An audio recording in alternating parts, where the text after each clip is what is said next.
पुणी खटिया बुहा हेले रोगी मेडिकल जीवा बेले चिकित्साधीन अवस्था है मृत्यु।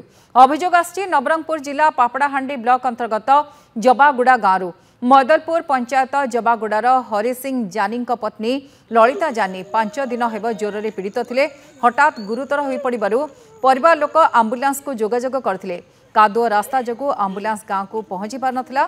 प्राय 2 किलोमीटर दूर कंटासारो गाँ निकट में रही जाइथिला। शेष में बाध्य होई लोके हाथ में टर्च मोबाइल लाइट जरी लगाई खटिया भार कर आंबुलांस निकट में पहुंचाई। आंबुलांस साहाय्य ललिता को प्रथमे मैदलपुर प्राथमिक स्वास्थ्य केन्द्र में भर्ती करा किंतु तांको स्वास्थ्य अवस्था संकटापन्न थिबारु नवरंगपुर जिला मुख्य चिकित्सालय पर कोरापुट मेडिकल को स्थानांतर करा जायथिला। सेठारे चिकित्साधीन अवस्था तांकर मृत्यु घटी। मृतकों शव को मध्य खटिया बोही घर को निया जायथिला। गाँव में 70 परिवार प्राय अधिक लोक बा 300 अधिक लोक बसवास करती। पक्का रास्ता खंडे प्रशासन निकट से दाबी किंतु रास्ता निर्माण हो पारि नाही। रविवार दिन राति 11 गोटे पेसेंट को नेलु आमे खटिया 2 किलोमीटर ताकू नवरंगपुर मेडिकल कोरापुट रिपेयर कराला। कोरापुट डेथ हला परे आउ सी सब को आज जेते बेला धरिक आइलु आइला परे 2 किलोमीटर सब बोई आनिक गाँव में पहुँचाई पड़ला। सरकार को गोटे अनुरोध करुचु गाँव में गोटे भल रास्ता हो बोली आमर मुख्य दाबी रही। सरकार को अनुरोध करुचु कि जे आम गाँव रास्ता टिके पक्का रास्ता हेले भल हुआ बोली आम दाबी रखु। आज्ञा वर्षा दिन तो कादुओ कहले न सरे जमी गाड़ी भी आसपार ना ना जो चली जीवार तो दूर कथा सेमती बहुत रास्ता खराब अच्छी से आउ भी पेसेंट भी अच्छा आउ केते भी लोक अच्छा जमती कि आग को सेमती अघटना न घटू बोली आम दाबी। अजित कुमार नायक नवरंगपुर रिपोर्टर आम सहित जोड़ी होती। अजित गाँव को भल रास्ता नहीं रास्तार अवस्था शोचनीय आंबुलांस जापार ना रोगी जापार ना जो कि जड़े रोगी आज मृत्यु होती ए घटना को नहीं कौन प्रतिक्रिया देखुं?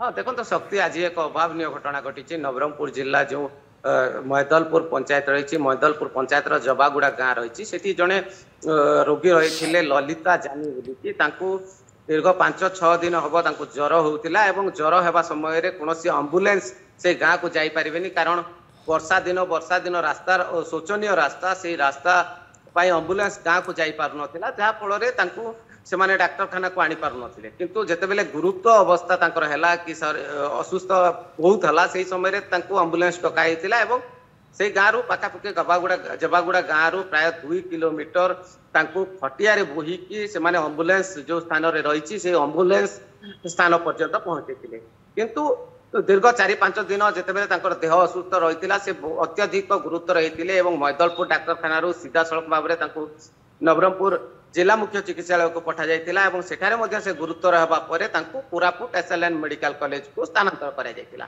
किंतु जेतेबेले एसएलएन मेडिकल कॉलेज को मध्य तांको स्थानांतर करागला सेही समय रे तांकर चिकित्साधीन अवस्था रे मृत्यु होइतिला एवं मृत्यु पर सरकार जो महापरायण रही महापरायण रे तांको गाँ को अणागला किंतु जो जो स्थान रे एम्बुलेंस रही से स्थान रे महापरायण भी रहीगला जहाँफल 4 किलोमीटर खटिया से शव को बोईकी गाँ को नवा पड़ता। यही एक दुर्भाग्यजनक घटना घटी।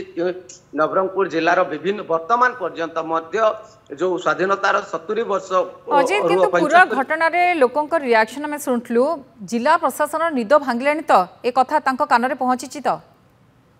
हाँ देखो तो निहाती भाव में जो जिला प्रशासन या प्रति सजग होवार आवश्यकता रही कारण नवरंगपुर जिले में प्राय 300 ऊर्ध्व गाँ वर्तमान पर्यंत अपहंच रही जो गाँ गुड़िक रही से गाँ मानक वर्तमान पर्यंत चला रास्ता छाड़ीदे कौन जानवाहन गला भाया रास्ता वर्तमान पर्यंत हो पारि ना तो अनेक समय दाबी उठे वर्तमान ये जो जबागुड़ा गाँ रही गाँव दाबी करते बारंबार दाबी करते किंतु जो एनआरजीएस माध्यम काम हम एनआरजीएस माध्यम माटी काम हेले आहरी वर्षा समय से रास्ता संपूर्ण भाव में खराब हो जाए गोटे वर्षा हो गले कादुओ पचपच हो जाए रास्ता यातायात संपूर्ण भाव में बाधा प्राप्त होती जहाँफल जदि सरकार मेटाल मुरुम रास्ता कि कंक्रीट रास्ता तैयारी कर पारते कि गाँ को कम से कम एम्बुलेंस गला भली रास्ता हो पारता ताहेले समस्ते खुशी होते या प्रति सरकार बहुत ध्यान देवार आवश्यक रही।